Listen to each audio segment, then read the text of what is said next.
Well, for this month's good read, I've got Feel the Fear and Do It Anyway. It's a really popular book. I'm sure you've come across it somewhere. And it's by a lady called Susan Jeffers, who's a psychologist. It was written in 1987, so it's not a very recent book.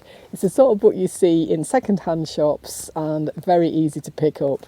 I actually read this for the first time when I was about 20 years old. I can't actually remember how I came across it. I suspect someone recommended it to me because that's often the case. And it's one I haven't read for years, and I've just been dipping into it now and thinking, actually, maybe it'd be good just to read it again. And just the title, Feel the Fear and Do It Anyway, what she's saying is that everyone has fear. Everyone feels fear about new situations or situations they think might happen and that kind of thing. But it's a case of acknowledging that and feeling that fear, but doing it anyway, do the thing anyway. And it's a very practical book. Lots of practical things. I'm going to read the introduction to you and then another little bit further on. I think that'll just give you a flavour of it. I need my glasses for this one. It's very small print. And you can see from my copy maybe it's gone a bit yellow as well. I've had it so long. Okay, so this is how it starts. What is it for you? Fear of public speaking, asserting yourself, making decisions, intimacy, changing jobs, being alone, aging, driving, losing a loved one, ending a relationship? Is it some of the above, all of the above? Perhaps you could add a few more to the list. Never mind. Join the crowd. Fear seems to be epidemic in our society. We fear beginnings, we fear endings, we fear changing, we fear staying stuck, we fear success, failure, living, and we fear dying. So that's how she starts. And I think, yeah, for me, the very first one, public speaking, I've always said that's my big fear.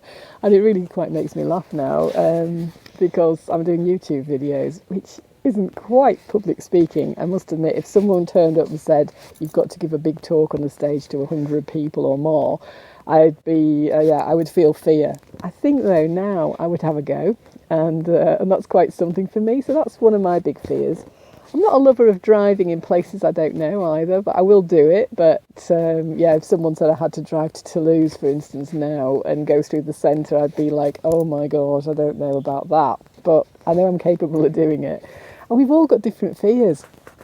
And what she's saying is that, yeah, these exist, but the fact that most people will say at some time or other they feel frightened or they felt frightened about doing a certain thing and then they still do it. The fact that some people do those things means there isn't the actual fear, the feeling of fear that's stopping people. And that's quite a lot of what it's based on. And she gives lots of little exercises and things throughout the book. It's very easy read. It's like, it's interesting to read. She's got lots of stories and examples throughout it, so I can really recommend that. I'll just find a little bit I was going to show you. Here we are. Here's a bit where it says the pain to power vocabulary. So it's just one example of a little thing she mentions that can be helpful. Instead of saying I can't, say I won't. Instead of saying I should, you say I could. Instead of saying it's not my fault, you say I'm totally responsible. Instead of saying it's a problem, it's an opportunity. Instead of saying, I'm never satisfied, say, I want to learn and grow. Instead of saying life's a struggle, you could say life's an adventure. And there's several other examples, but I think that gives you the idea. And this last little bit that I want to read is just, well, it's a bit that illustrates what I've just said, really. A little quote says, if everybody feels fear when approaching something totally new in life, yet so many are out there doing it despite the fear, then we must conclude that fear is not the problem. So yes, that sort of sums up the book. And it's just really saying, what's stopping you being the person that you want to be? So I recommend that book to you. Have a little look at it if you get a chance. I'm sure you'll come across it in charity shops in the UK anyway. And it also makes quite a nice present for, I think, younger people. Like I say, I was 20 when I read it.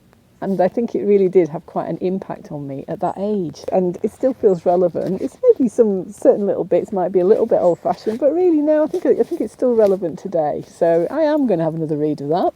And hope you enjoy it. Lots of love and have a good week.